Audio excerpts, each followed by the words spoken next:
교회를 너무너무 사랑하는 것 같아요. 교회를 사랑하니까 사도 바울의 그 마음과 중심이 정말로 이 고린도 전서를 통해서 느껴집니다. 그 애틋함이 느껴지고요. 그 고린도 교회 성도들을 향한 사도 바울의 그 마음의 진정성이 느껴지는 거죠. 우리가 자녀를 키울 때 그런 것 같습니다. 자녀 키울 때 자녀들이 아이고 좀 너가 아버지를 좀 닮아라, 아니면 너 어머니를 좀 닮아봐라, 그런 말 하잖아요. 그죠?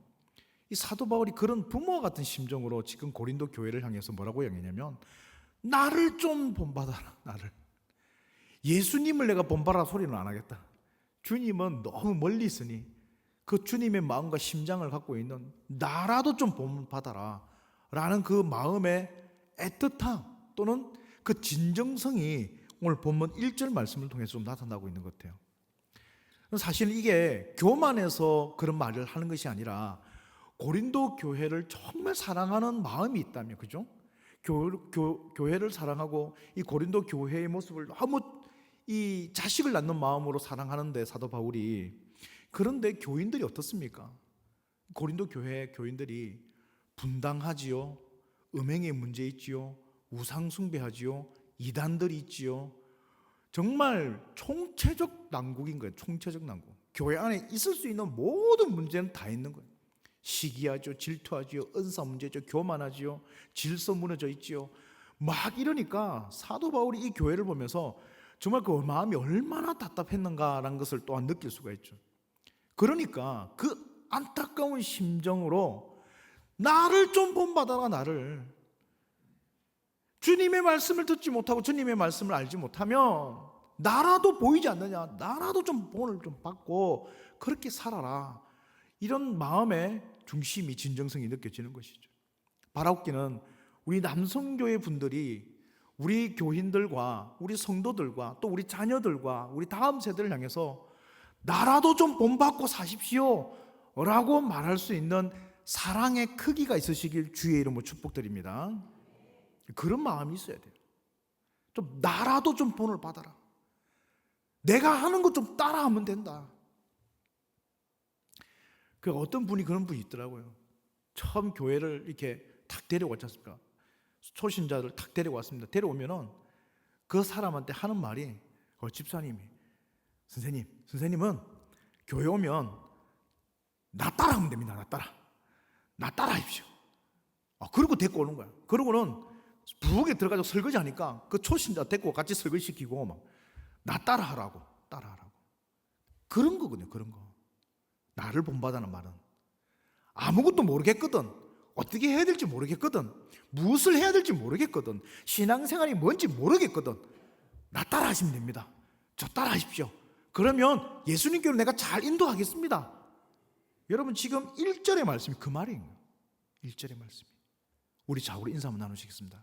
저만 따라하십시오.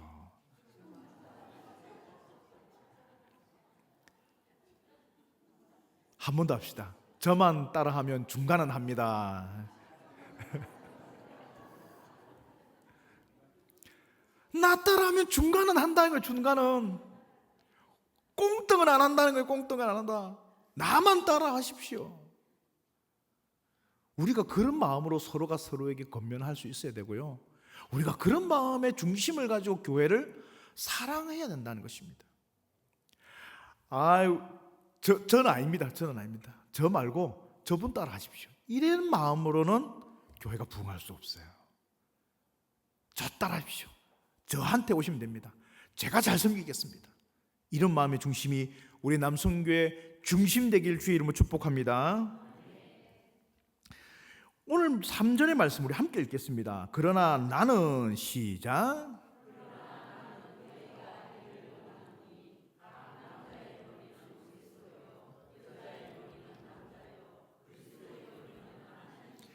아멘. 자, 여기서 이제 우리가 중요하게 다뤄야 될 문제가 있습니다. 그 문제가 뭐냐면 질서의 하나님이란 부분입니다. 하나님은 무질서의 하나님이 아니요, 하나님은 질서의 하나님이시라는 것이죠. 이 질서라는 것은 하나님의 속성 중에 하나입니다. 그래서 하나님은 무질서를 질서롭게 만드십니다. 천지창조의 과정들을 여러분 한번 잘 살펴보십시오. 흑암이 깊음 위에 있고, 그죠? 모든 것이 다 흩어져 있고 아무것도 없는 무질서한 우주 가운데 하나님의 말씀이 들립니다. 그 말씀이 빛이 있으라 하심에 빛이 있었고, 그리고 해와 달과 별을 창조하시고, 그 다음에 땅과 물을 만드시고 하늘을 만드시고, 질서를 쭉 잡아나가는 과정이 뭡니까? 천지창조의 과정입니다. 그래서 하나님은 무질서한 것을 싫어하세요. 하나님께서는 무질서를 질서롭게 만드는 것을 원하십니다. 따라서 그 하나님을 믿는 성도들이 모인 이 공동체도 마찬가지죠. 우리도 어떻게 합니까? 그러면 질서롭게 교회를 가져가는 것이 하나님의 뜻이라는 것입니다. 그 질서를 세우는 방법에 있어서 하나님은 교회에 대하여 하나님의 영적 질서를 반듯하게 세웁니다. 첫 번째가 뭐냐면, 그리스도가 우리에게 정말 중요하신 분이잖아요.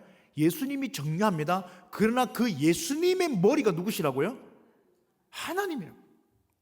하나님 다음에 뭐다? 예수님이 있다는 것입니다. 여러분, 우리는 삼위일체를 배워서 알지 않습니까? 삼위일체는 한 분의 하나님이시지만 각 위격으로 나누어져 계시고, 그 위격은 서로의 질서를 존중하신다는 것입니다. 그리고 그 질서는 어떻습니까? 성부 하나님, 성자 예수님, 성령 하나님으로 나누신다는 거예요. 그 하나님 안에서도 뭐가 있다? 질서가 있다는 거예요. 질서가 있다. 그럼 뭐 차등이 있다, 뭐 높고 낮음이 있다는 것이 아니라 질서가 있다는 거예요. 질서가. 그래서 하나님이 계시고 그 다음에 예수님이 계시고 그 예수님 다음에 뭐가 있는 겁니까? 교회가 있다는 것입니다. 그 교회 안에 그러면 남자가 있고요, 여자가 있다고 이야기하는 것입니다. 자, 우리가 여기서 이제 잘 생각해야 됩니다. 지금 이 고린도전서가 쓰여졌었던 시대 상황은요, 지금으로부터 2000년이 훨씬 지난 시대죠. 그러니까 한 2000년 지난 AD 60년에서 70년 사이에 이 고린도전서가 쓰여졌습니다. 그렇다면 그 당시의 문화, 그 당시의 생각, 사상, 그 당시의 어떤 문화적인 환경, 이런 것들과 오늘날 우리의 문화와 상황과 환경은 다를 수밖에 없다는 것을 여러분들이 먼저 전제를 하셔야 됩니다. 그러면 우리가 이 말씀을 보다 더 영적으로 원리적으로 이해를 하기 위해서는 그 당시의 문화가 어떠했는지를 한번 살펴보도록 합시다. 그 당시에 여자라고 하시는 분들은요, 오늘날이 아닙니다. 그 당시에 여자라고 하는 분들은 사람보다 조금 못한 상태입니다. 예?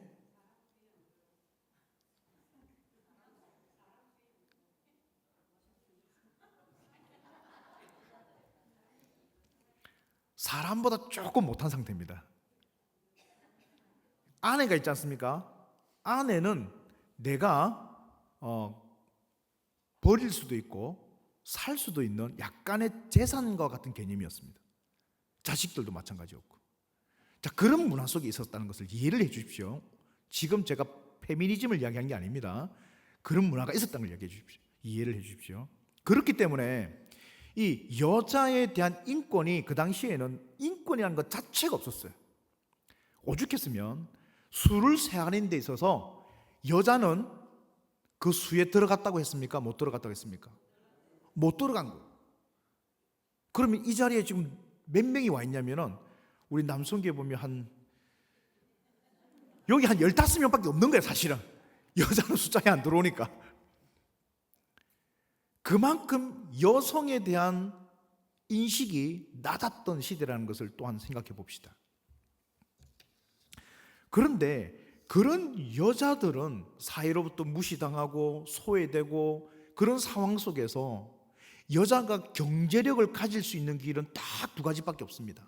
첫 번째는 남편의 경제력에 의존하는 방법.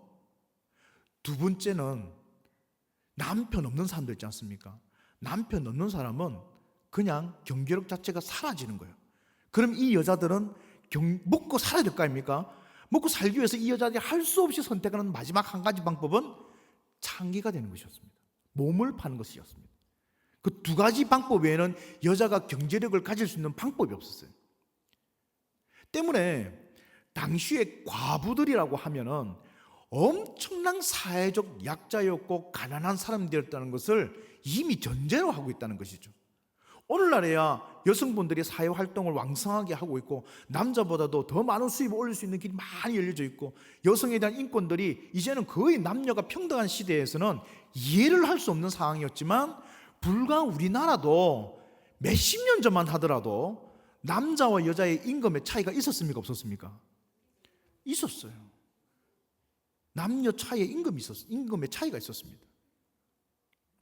때문에 이 창기들이 그런 묵고 살기 위해서 창기가 되는 사람들이 대다수였고 그런 창기들이 자신의 몸을 팔기 위해서 남자의 환심을 사기 위해서 어떻게 했냐면은 머리를 장식했어요.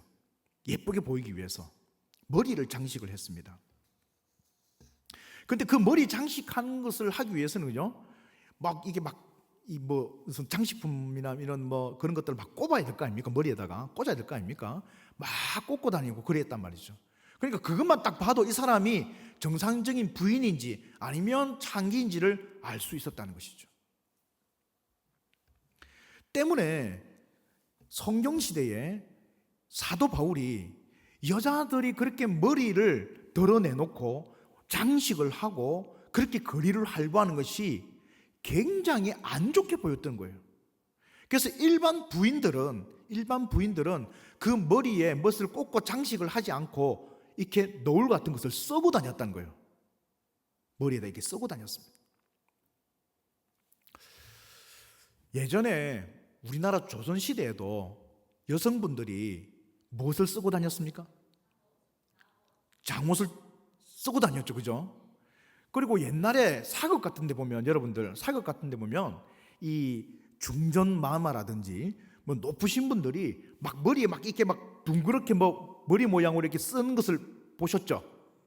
그걸 가채라 하거든요. 가채. 그리고 그 가채에다가 막 장식 같은 거 막 꼽잖아요. 막 이렇게. 그래가지고 막 이렇게 그 당시에 거기 예뻤던 모양이죠. 근데 그 가채의 무게가 어마어마했대요. 그 무거운 것을 쓰는 거예요. 그 무거워가지고 머리 이 목뼈가 부러진다 할지라도 비록 이걸 쓰고 다녔다는 거예요. 그게 예쁘다고 생각했기 때문에. 그런데 옛날 조선시대 때도 그게 문제가 됐습니다. 하도 이 귀족들이 귀족 부인들 양반집 부인들이 가채에다가 막 씨를 덕지덕지 붙이고 다니니까 그게 사치의 일부였고 사람들에게 과시하는 내용이었고 사람들에게 예쁘게 보인다고 했지만 그게 너무 사치가 심하다 보니까 영조와 정조 때는요 부인들에 대해서 가채를 쓰지 말라라는 금지령까지 내렸습니다. 그런데 그 이후로는 가채를 안 써요. 영종도 시대 이후에는.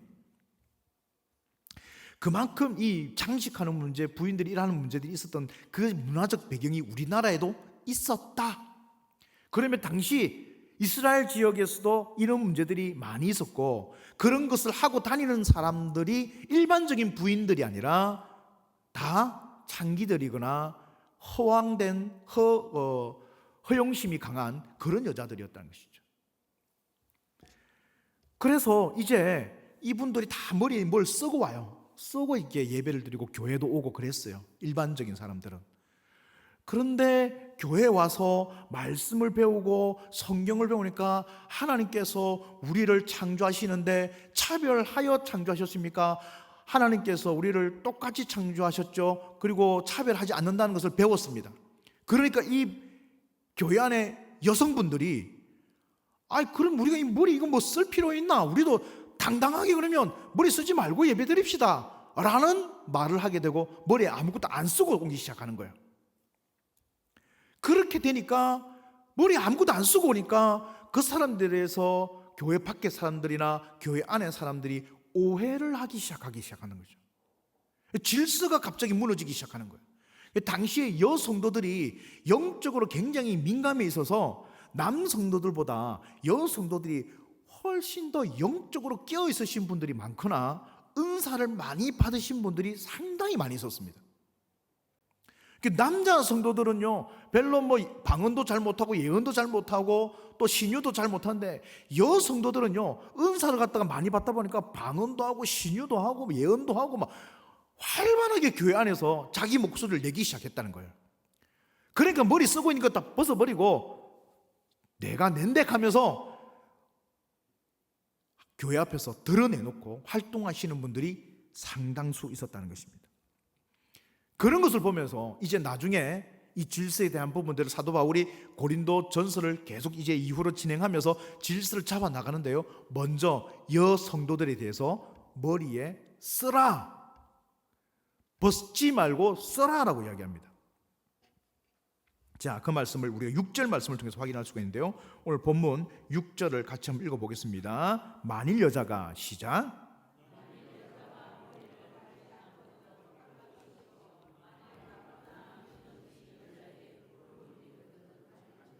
아멘. 여자에게 머리를 쓰는 것이 옳다.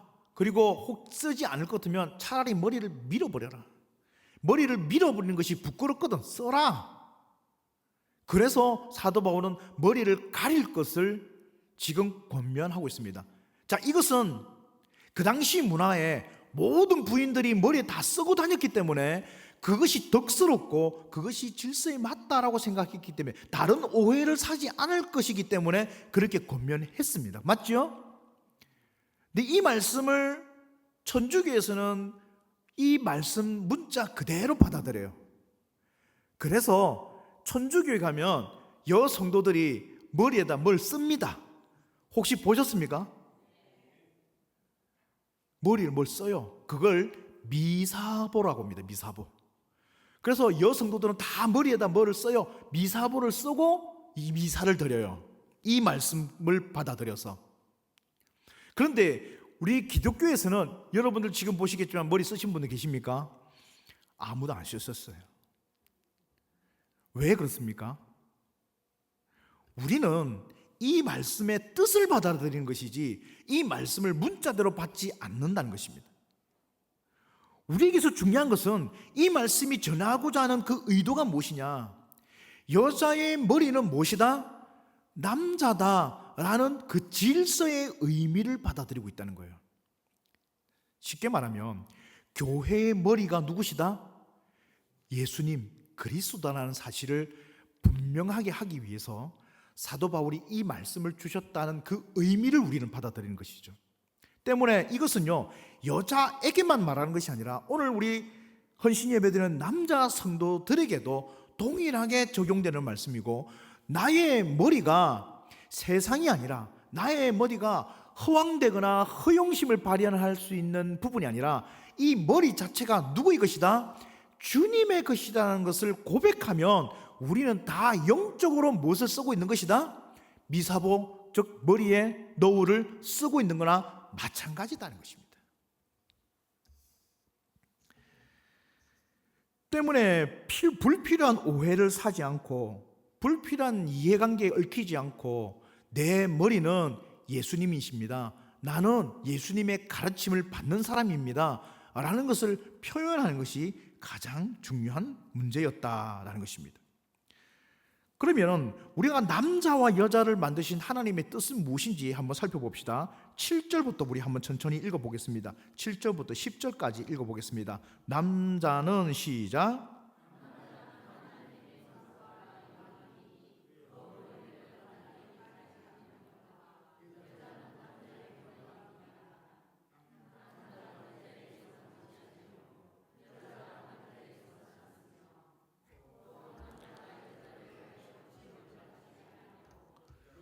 남자를 위하여 지음을 받은 것이니. 10절 그러므로 여자는 천사들로 말미암아 권살에 있는 표를 그 머리 위에 둘지니라. 아멘. 즉 여기서도 나오죠. 남자가 여자를 위하여 지음을 받지 않고 여자가 남자를 위하여 지음을 받았다라고 말하는 것은 이 여자로 대표되고 있는 교회가 예수 그리스도를 위하여, 예수 그리스도를 인하여 태어났음을 의미하는 것입니다. 그러니까 이 남자 여자라는 관계를 단지 성별로 나누는 것이 아니라 여자라는 것은 교회를 통칭하는 용어로 사용된다는 것입니다. 교회 안에서. 그리고 남자와 여자를 만드실 때 하나님은 그 관계를 질서롭게 만드셨다는 것입니다. 그래서 영적으로 먼저 앞서 있는 자가 우리가 볼 때는 다 남자입니다. 부부간이 있습니다. 부부간이 있는데 영적으로 앞서 있잖아요. 그 사람이 남자예요. 그 사람이 더 남자고 내가 여자가 되는 거예요. 또 교회도 마찬가지입니다. 예수님이 우리의 머리가 되었기 때문에 우리는 예수님의 지배와 통제를 받게 된다는 것을 의미하는 것이죠. 오늘 이 말씀을 우리가 오해하지 말았으면 좋겠습니다. 이것은 남자 여자의 불평등을 이야기한 것이 아니라 그 당시의 문화 안에서 2000년 전에 팔레스타인 지역에, 이스라엘 지역에 당시의 문화권 안에서 지금 사도 바울이 권면하고 있는 말씀이고, 이 말씀을 오늘날 우리 성도들에게 이야기한다면 아마 사도 바울은요, 하나님의 질서의 말씀을 따라 너희가 행할 것이라 라고 축약할 수 있다고 보는 것이죠. 때문에 우리 남자 성도님들도 하나님의 말씀에 따라 순종하시고, 우리 여 성도님들도 하나님의 말씀에 따라 순종하고, 특히 우리 교회가 예수 그리스도의 말씀에 따라 순종한다면 우리는 하나님의 질서를 따라 세워지는 교회요, 그 질서를 따라 세워지는 교회야말로 신앙의 바탕과 또 신앙의 근본을 튼튼하게 세우는 교회가 될 것이라는 것을 의미하는 것입니다. 그러면 우리 성도님들은 우리 집에서는 내가 남자입니다 라고 생각되시는 분 손 한번 살짝 한번 들어보실까요? 우리 집에서는 내가 남자입니다.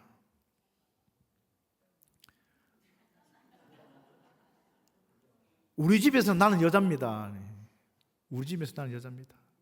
우리 장용재 집사님은 본인의 여자고, 진연순 권사님이 남자고.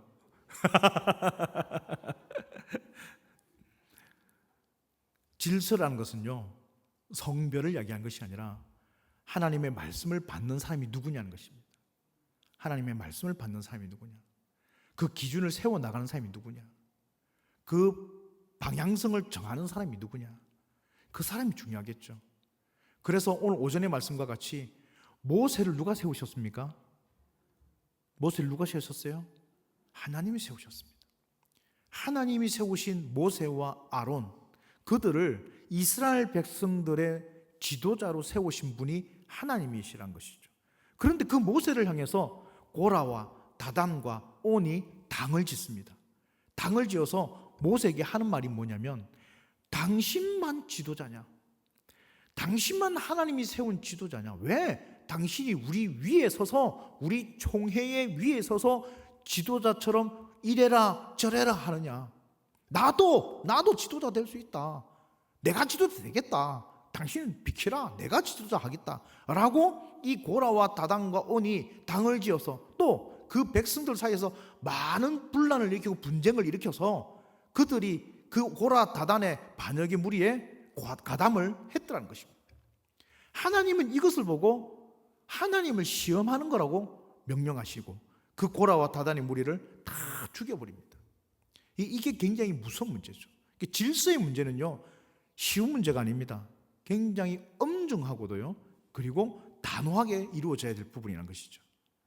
그래서 교회 안에서 막 당이 지어지는 거 있지 않습니까? 우리가 고린도전서 앞에 보면은 무슨 당이 있었다 그랬습니까? 바울 당이 있었지요, 또 아볼로 당이 있었지요, 그리스도 당이 있었지요. 막 이런 당들이 고린도 교회 안에 막 나눠져 있었다는 거예요. 그럼 이들이 하나님의 말씀을 전하고 있는 사도 바울의 감명과 가르침을 받았느냐? 안 받았어요. 바울을 무시하고 바울의 사도권에 대해서 끊임없이 이의를 제기하고, 당신이 어떻게 사도냐? 사도는 이미 베드로부터 시작해가지고 12명 다 찼다. 마지막 가룟 유다가 죽었지만 그 자리에 마띠아 세웠지 않느냐? 이미 바울 12명 끝났는데 당신이 무슨 사도냐? 라고 반박하면서 사도 바울의 바울 사도권에 대해서 굉장히 무시하고 그것을 경시 여겼어요. 그리고는 사도 바울에 대해서 깎아내렸단 말입니다. 바울은요, 그래서 그러한 고라와 다단의 반역을 이야기하면서 질서라는 것은 하나님이 세우신 자를 통해서 하나님의 음성과 메시지를 듣고 그 가르침을 받는 것이 질서고, 그 가르침을 따라서 온 교회가 하나가 되는 것이 정말 중요하다는 것을 이야기하고 있는 것이죠. 여러분, 지금 고린도 교회의 여러 문제들을 우리가 이때까지 살펴봤지 않습니까? 살펴보니까 그 고린도 교회가 정말 잘 되기 위해서, 이 고린도 교회가 하나님의 말씀으로 튼튼하게 세워지기 위해서는 지금 어떻게 해야 될 것 같습니까? 여러분들이 보시기에도 사도 바울의 가르침을 따라서 정말 온 교회가 어떻게 하나가 돼야 되겠죠. 똘똘 뭉쳐야 되겠죠. 그래야 이 모든 문제들을 갖다가 다 해결할 수 있었겠지요. 그런데 교회가 그러지 못했다는 거예요. 교회가 뿔뿔이 다 흩어지고 이단은 이단대로 활동하고, 그죠? 그리고 당들은 당들대로 활동을 하고, 그렇게 4분 5분 돼 가지고 교회가 흩어지기 시작하니까 그때 사도 바울은 이 질서에 대한 부분들을 강력하게 지금 여자와 남자의 문제를 들어서 사용하고 있는, 오늘 이 말씀의 배경이 그래서 나왔다는 것을 여러분들이 명심하시길 바랍니다. 말씀 맺겠습니다. 11절을 같이 읽겠습니다. 본문 11절. 그러나 시작.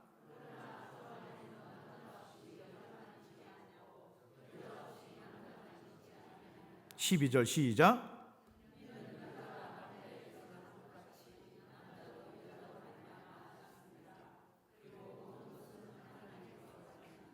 아멘.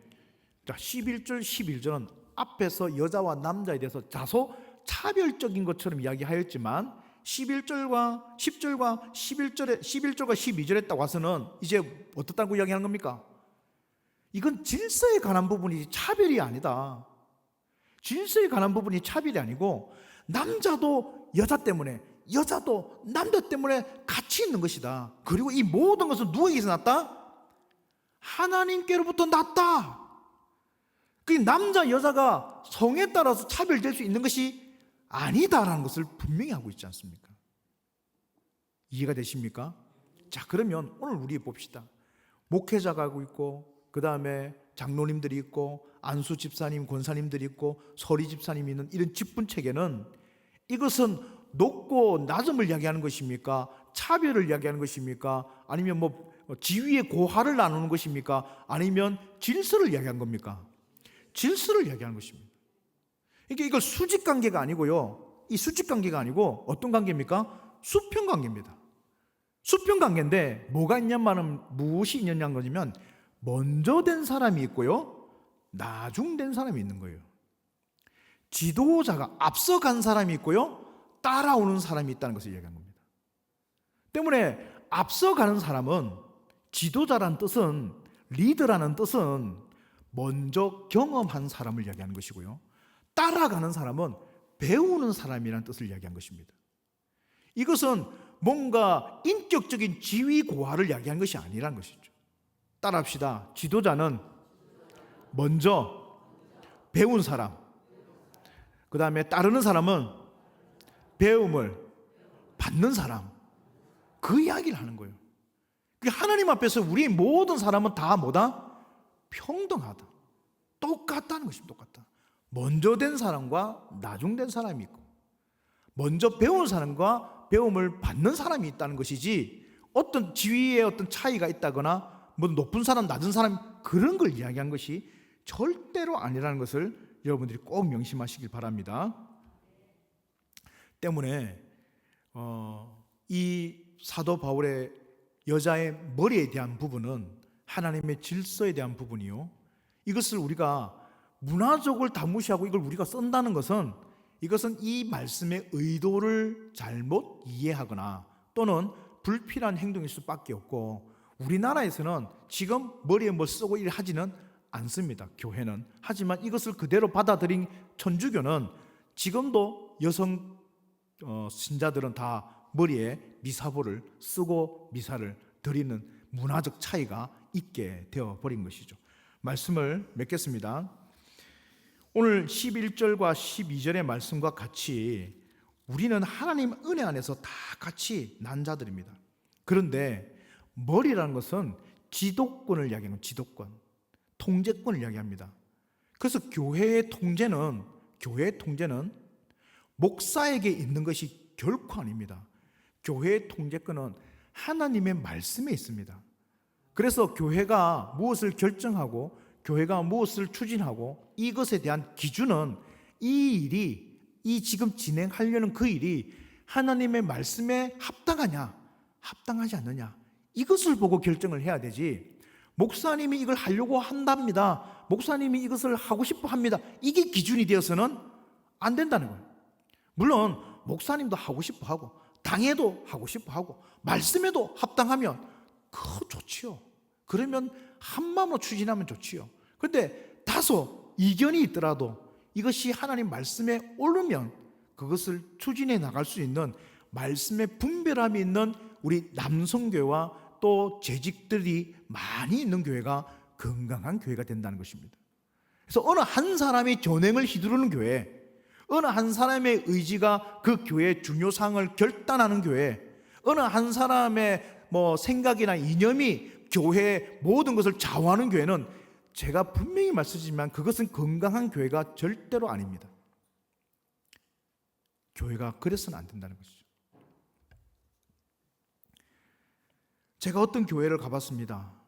가니까 그 교회는요, 담임 목사님의 지도력이, 담임 목사님의 지도력과 영향력이 막강하다 보니까 그 목사님이 휴가를 가가지고 주일날 말씀을 못 전하는 상황이 되었습니다.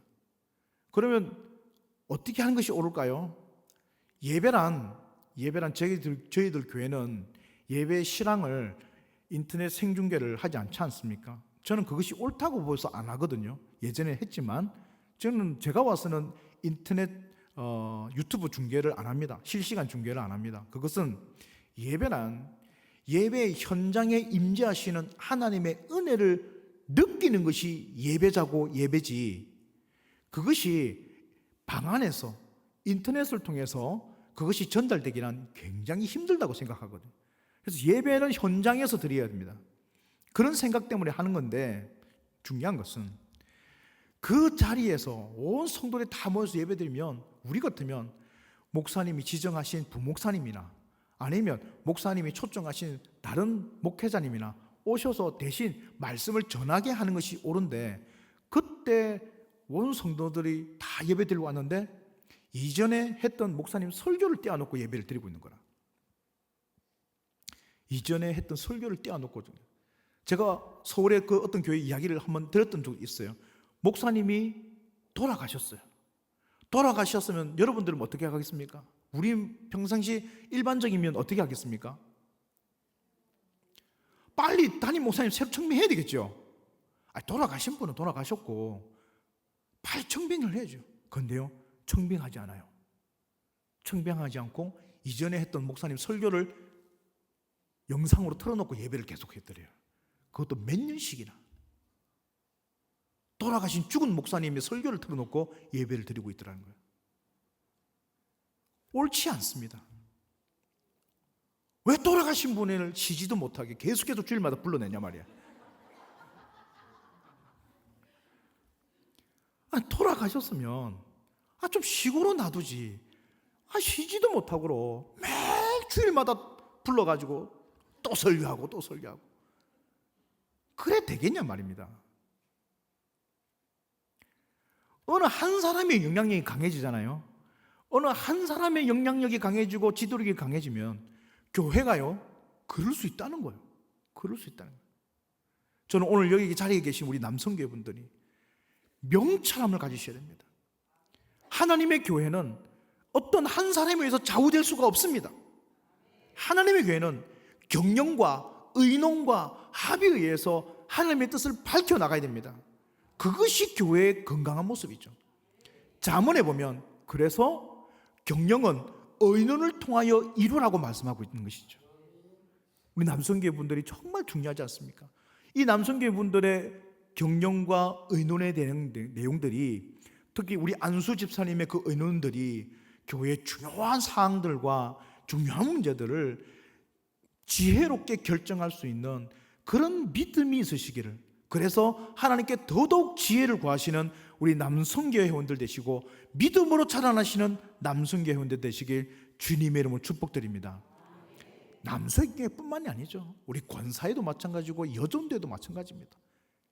명철하시고 지혜로워지시고 하나님의 교회를 향한 하나님의 뜻이 무엇인지를 밝게 깨달아야 되고, 그러기 위해서는 주야로 말씀을 묵상할 수 있는 신앙의 능력이 있어야 된다는 것입니다. 우리에게 신앙의 능력이 떨어지잖아요. 말씀을 묵상할 능력입니다. 그것도 말씀의 묵상 능력이 떨어지면 무엇이 옳고 그른지를 분별하지 못하고 무엇이 하나님의 뜻인지를 알지 못하고 오늘 오전의 말씀과 같이 가까운 데로 가는 것이 옳게 보이는, 하나님이 인도하는 둘러가는 길은 틀려 보이는 그런 안타까운 상황이 벌쳐지는 것이죠.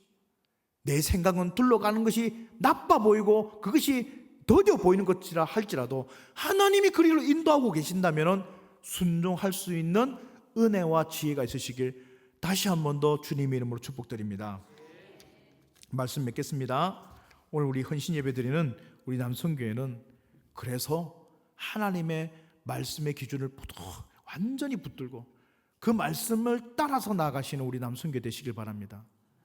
사실 남성교회가 모이고 남성교회 분들이 모여서 무엇을 하고 이래 하기가 쉽지는 않습니다. 다들 뭐 바쁘시고 시간이 없고 여러 가지 행사를 하기가 참 힘든 가운데 있습니다. 그러나 그럼에도 불구하고 하나님 앞에 우리가 무엇이 옳은지를 안다면 때론 그것을 초월할 땐 초월할 수 있어야 되고 때론 그것이 무엇이 바르고 옳고 그런지를 잘 분별해서 나온 결론이라면 앞뒤 상황 가리지 말고 계산하지 말고 함께 힘을 모으고 마음을 모으고 뜻을 모아줄 수 있는 하나님 앞에 강력한 믿음의 검이 되는 도구 되는 우리 남성교회 되시길 주님의 이름으로 축복드립니다. 기도하겠습니다. 하나님 감사합니다. 우리에게 주신 말씀을 통하여 하나님의 아름다운 질서가 설 수 있는 믿음의 교회, 우리 큰꿈교회가 되게 하여 주시옵소서.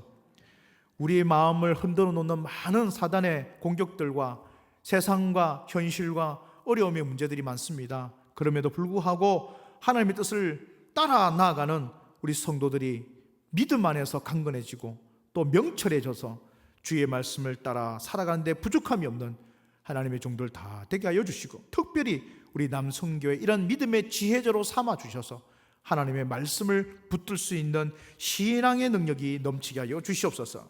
예수님의 이름으로 축복하며 기도하옵나이다. 아멘.